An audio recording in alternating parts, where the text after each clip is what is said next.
Hello and welcome to Sports Fan Entertainment, and 1 week after what I consider to be one of the worst losses in Tennessee Titans history, we follow it up with one of the more impressive wins in Tennessee Titan history. Now, it was not perfect, and I would have loved a dominating win instead of a win in comeback fashion.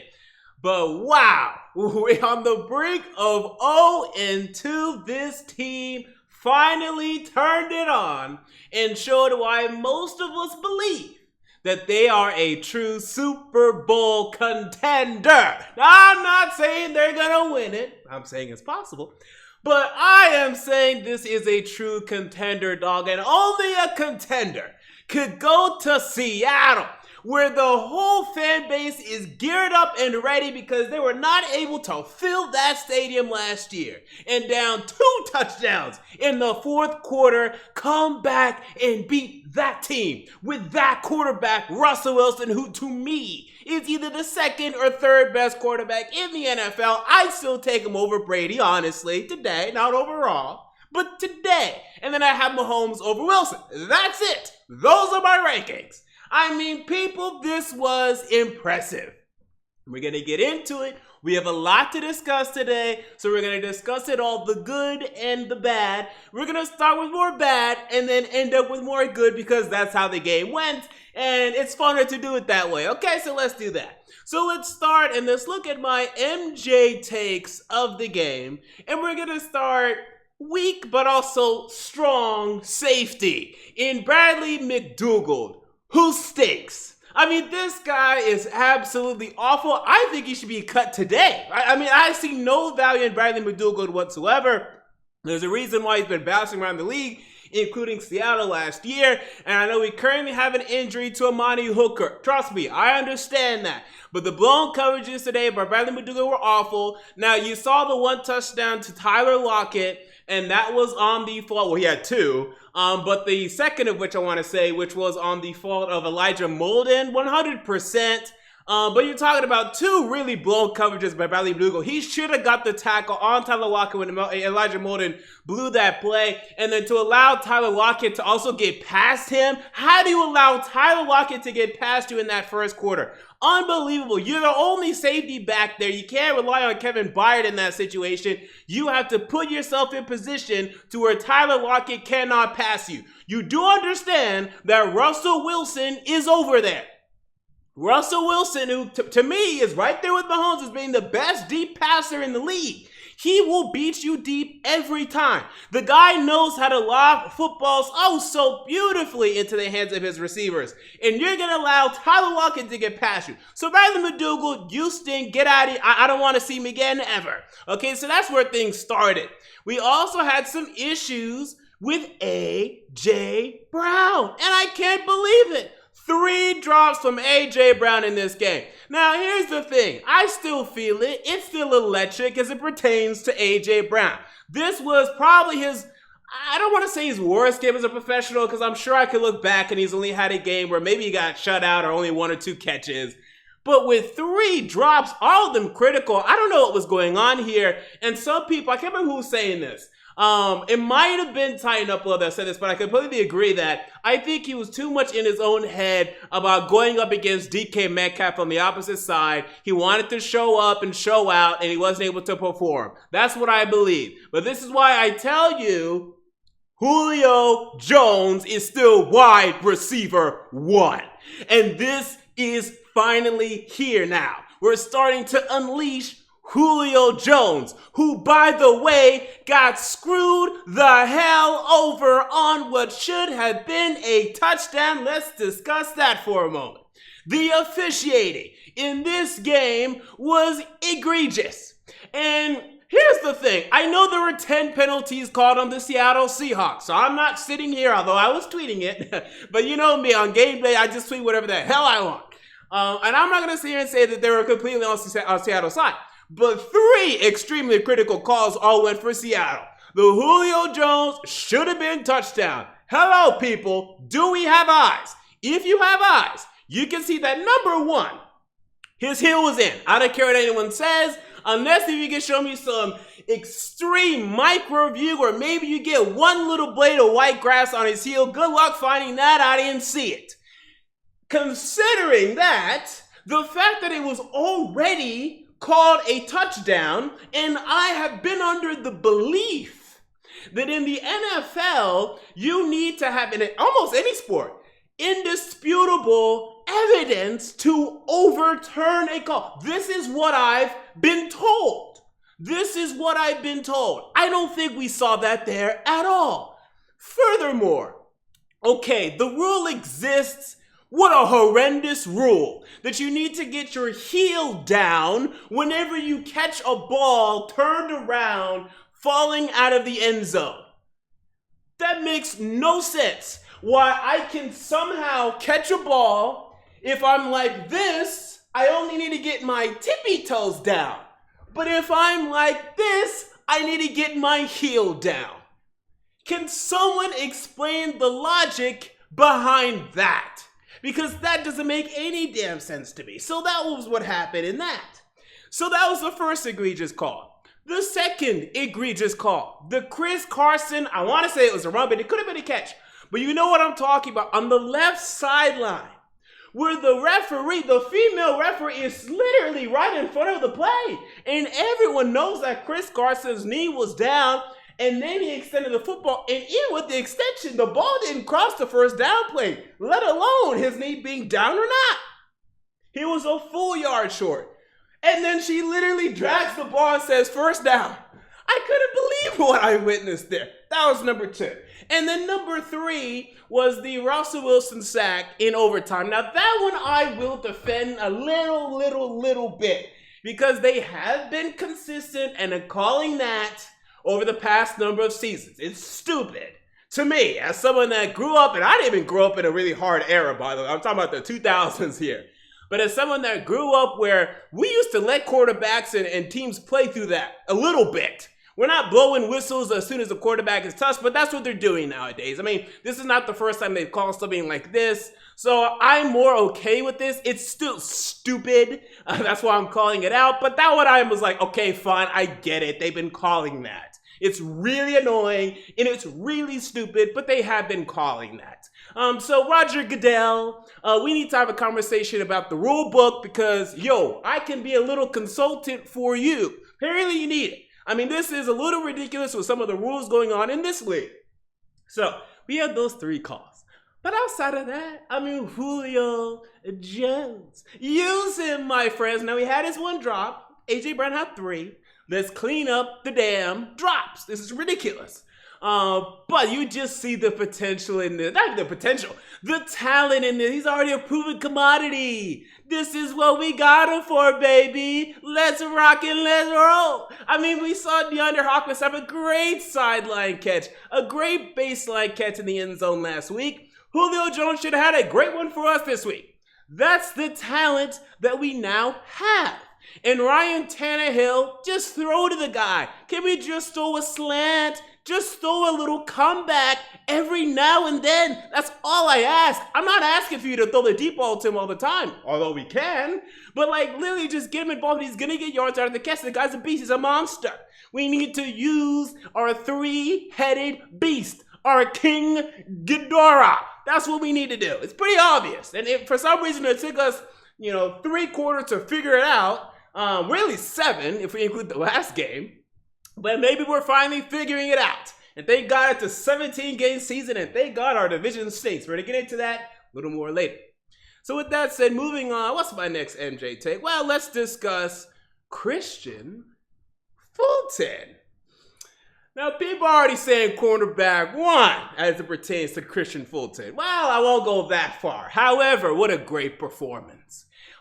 Blanketing DK Metcalf. Only 1 catch for 5 yards for DK Metcalf when he was covered by Christian Fulton yesterday. Love that.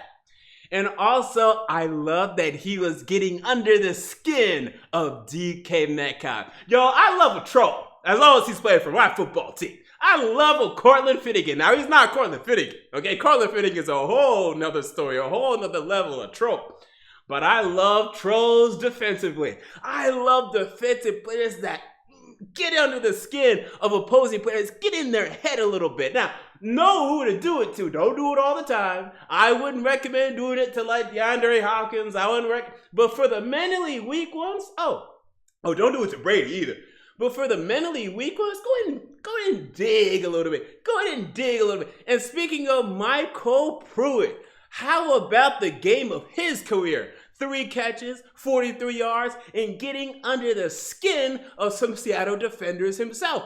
I don't know what we were saying to these people. And I think this is a Mike Vrabel thing, maybe. I don't want to give him too much credit. Maybe he's been encouraging them to be a little physical, be a little tough. That's what we need. That's what's going to give us the edge defensively as we continue to figure things out in the secondary. We have a lot of youth over there. We're still figuring things out. Shane Bowen still stinks. Sorry, he stinks. So if we could get a little competitive edge, hey, that could give us a nice little something in an AFC Championship divisional wildcard scenario. So I love that, and I'm here for that. Christian Fulton and Michael Pruitt, I see you both, sir. And I want Michael Pruitt on this team. I mean, Jeff Slim has done things occasionally, that's fine. I want Michael Pruitt on this team. I want him out there. I want him playing. He was critical on that Derrick Henry 60-yard touchdown run. He had a critical block there, as did A.J. Brown, by the way. He needs to be on the field. This is a good number 3 tight end that we have here that we should be playing. I want him on the field. And even now, I mean, you can't even argue he's far off from Ferkser anyway. Ferkser is better, we think. I don't know if that's been proven. There's been moments of that. We've seen enough of that. He's definitely a better receiving tight end. We need blocking because last I checked, this Jonnu Smith hole that's been left, okay, it's being a bit of a problem at times in the run game. So get Pruitt out there. I mean, Swaim, he had a bad week last week. Get Pruitt out there. Let's see what he do. Tommy Hudson, I don't really know anything about him. I want Pruitt over him. You know, that's what I want. And Hudson's been fine. I want Pruitt over Tommy Hudson moving forward. He proved a lot to me in this game, and he's proven it his entire career. I've never looked at Pruitt and say, wow, I don't like what Michael Pruitt is doing out there. Maybe rarely, but not more often he does well than not. So I want Pruitt out there. So, as the game went along, we had our blown coverage. We had another one that was like on Chris Jackson and Christian Fulton, which was unfortunate. I want to say that one was on Chris Jackson. I have to go back and watch the all 22 to prove that. But it was on one of them, and they're still young. They're in their second years. They're figuring it out. You have to expect some growing pains. That's fine. Jack Rabbit Jenkins actually played decent today. So that was nice to see. So, you know, I'm telling you, he's going to be inconsistent. I'm just warning you. I've told you guys that since we signed him, so I'm still expecting more consistent behavior and play from him. But he played well in this one. He had a nice fast breakup. Moving on from all of that. Anything else to fist I want to talk about before we move on to the King Henry himself? Big Jeff Simmons. Now, he had a half sack in this game. I don't think he played well. And I see some people saying that he played well. I don't know what you saw because I saw at times he definitely could have been stronger in the run game. I didn't think he was filling his lanes very well. Pass rushing either. I thought he could have played better. However, Denico Autry, a sack and a half for him. He made more of an impact. And there was a stupid comment that was made from our defensive line coach. I don't even know his name. I don't really care. He said that, we're not going to play Denico Autry much more than Laurel Murchison or Tyler Tarr. Now, Tyler Tarr is coming along, I think. I mean, who really knows? But that's a pun, by the way, nose tackle. But Laurel Murchison stinks. And he actually finally did something in this game. I think this is the first time I've ever seen Laurel Murchison do anything. But he had a nice little run stuff. I was like, oh, wow, he exists? I have no idea. At this point, and I liked him when we drafted him. I haven't seen anything. Put Denico Autry out there. He's a playmaker. He's someone that says he's going to make an impact on this defensive line. The more we have Autry, Simmons, Landry, Bud Dupree all rushing, the better. Trust me. It's not even going to be close. I know we want to get Laurel Murchison developed. Let him develop on his own. I mean, seriously. Trust me when I tell you, those four need to be out rushing the passer as much as possible. Denico Autry, if he's not in shape to do that, well, get him in shape. I'm not saying 100% of the snaps. I'm saying right now, I think it's around 70. I want it to be 80. I want it to be 80%. It should be 80%. I really believe that. I think he should be out there 100%. He's a playmaker. In combination with Simmons and Landry, he's a playmaker. And by the way, Landry played well in this one. Now, I don't think he's really being that Pro Bowl outside linebacker he should be. And same goes for Bud Dupree. The first game was okay. I give him a little more credit than I probably should have last week. And this week, rushed a little bit better. Let's get some sacks. I mean, we had 3 sacks in this game. Again, 1.5 from Denico Autry, 1 from Jeffrey Simmons, or half. And then there's 1 from someone else. I can't remember who it was right now. But, our outside linebackers need to be getting sacks. Let's see some production. I mean, seriously, because they're not great run defenders. I mean, they're okay, but they're not great run defenders. So we're going to have to see some sacks from both of y'all. Okay, and let's make that very clear moving forward. But also, it doesn't help whenever our cornerbacks are completely, blowing coverages and Bradley McDougald is being Bradley McDougald. So that is fair. I will grant that. Okay, so with that said, let's move back to the offensive side of things, where King Henry, long live the king. I mean, the guy's a monster. The guy's a beast. He is a monster. This is exactly what we expect to see from him. 60-yard touchdown when we need it most. We're one of the few teams in the league that can run the running back down 2 touchdowns, and it's one of the better things we can do. I mean, seriously. I mean, what a privilege. Now, once again, on pace for 2,000 yards, albeit in a 17-game season. But now, once again, on pace for 2,000 yards. We'll see if he can get there. The good news is the Jaguars stink, the Texans stink, and the Colts are on the border of stinking. Okay, and they currently stink. So, hey, I mean, he could run through this division, but I also want to keep him healthy for the playoffs, because don't forget, that is the goal ultimately. And the healthier we are for that, the better. But thank you, King Henry, for showing up in the second half when we needed it. Always quelling the comments about how he's overrated, he's washed. No, he's not. Shut up, you're an idiot. This guy's a monster, dog. And I don't know how many times he has to prove it. The guy moves like Chris Johnson out there. You saw he reversed the field on that goal line touchdown. How he reversed the field like Chris Johnson would do.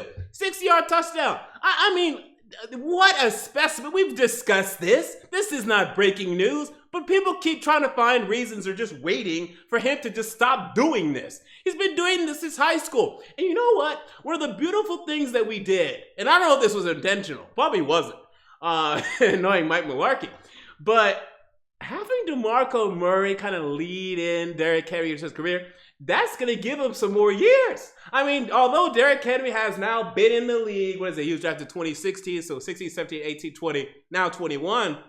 I mean, 5 years now, or this is the 5th year.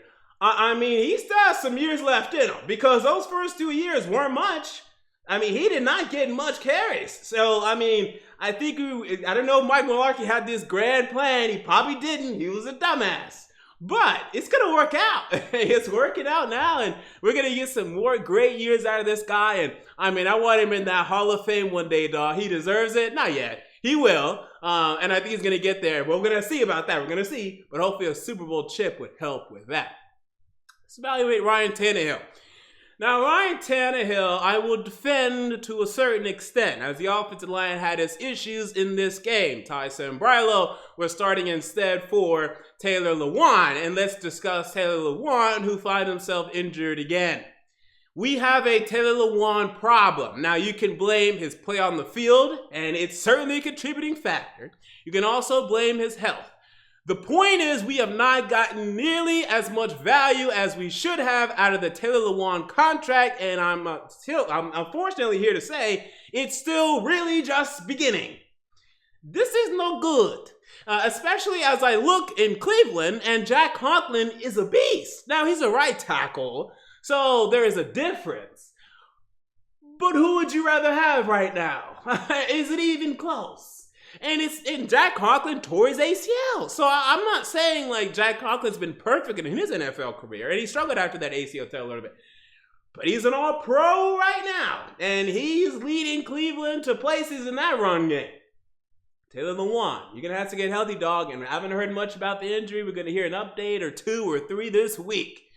But if we can't get him healthy and get him back on the field playing Pro Bowl level, we're going to have to discuss this contract.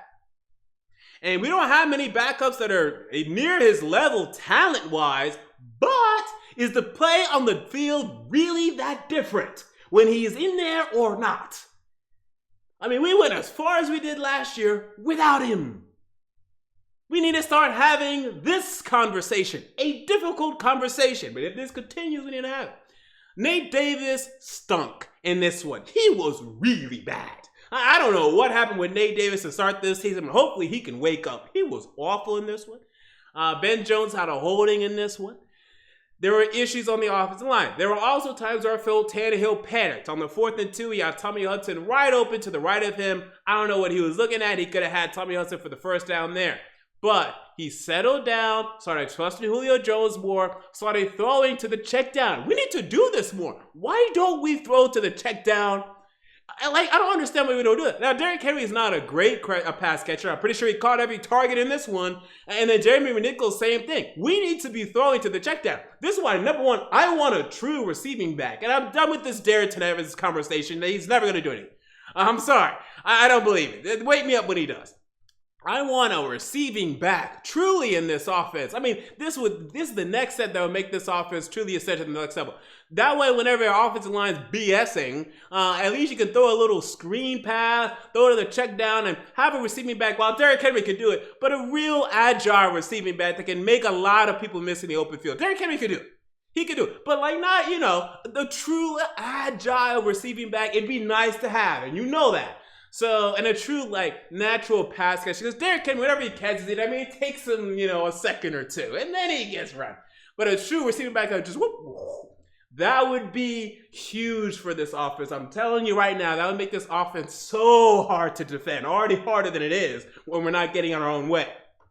Speaking of, how are the coordinators today? Now, Todd Downing, the play calling got better. Okay, the first quarter, we were concerned. Second quarter, got a little better, but he got screwed over on the Julio Jones thing. You're seeing signs of improvement. Good. It's only game 2.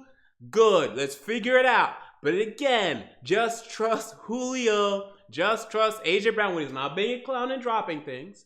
And trust Derrick Henry. The talent's too insane. The trio is too insane. It's the Trinity. What are we doing? It's really not that damn complicated. If you ever played Madden, I'm pretty sure you could have success with these idiots. Okay, they're not idiots. I love them. But seriously, if you can't use these 3 men, I don't know what you're doing. Okay, so hopefully Todd Downing continues to show signs of improvement. And I'm telling you right now, if he does not, one of my predictions that I made on Twitter on Sunday, and I'm not kidding, although it's funny, Arthur Smith may be coming back after this season. If the Falcons continue to stink as bad as they do, Arthur Smith may be coming back next season. The question will it be as a tight end coach or an offensive coordinator? But I already have my eyes open and looking at what's going on in Atlanta. Now, he ain't doing nothing for Atlanta, but I think he hasn't been set up for success. They traded Julio Jones like a bunch of idiots. They're starting Mike Davis and Cordero Patterson at the running back position. What the hell are they doing? They don't know what they're doing in Atlanta. So I'm not going to completely blame him for that. I think they're just tanking. I think they're awful. I think their front office stinks. It's a disaster. So I'm not going to blame him entirely. But a bold prediction right now, Arthur Smith may be coming back.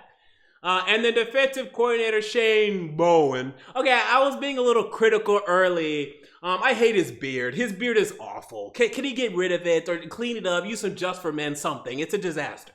But outside of that, okay, he was a little better, I think, in the second half in this one. Sure, he dialed up some pressure. We got some success with that. Some, not a lot, but some. So you're seeing signs of improvement, maybe, but I'm not buying it. I still think with the talent that we have defensively, we should not be having the gaffes that we're having mentally, these blown coverages. What's going on? I have a problem right now. Now, we face Seattle. In Seattle, we face Arizona. Those are 2 high-powered teams I believe to be Super Bowl contenders. I believe to be. And, 2 very difficult teams. Fine. We have the Colts next week where Carson Wentz has 2 sprayed ankles. What the hell is going on there? And then this Jacob Eason sticks. And I know we have our problems with our backup quarterbacks. My God, so many backup quarterbacks in the past have killed this team. But we have them, and then it's either next is the Jags or the Jets, and then it's the other one. I want to say then it's the Jets, then the Jags, but it could be the opposite. The point is, we have 3 straight wins that we should get. And then we need to set ourselves up for success there, because I was going to be worried if we lost this one. Although I thought if we did, we'd definitely win this week against Indianapolis. I feel like in that win scenario, we would win 100%. By the way, I had us winning this game.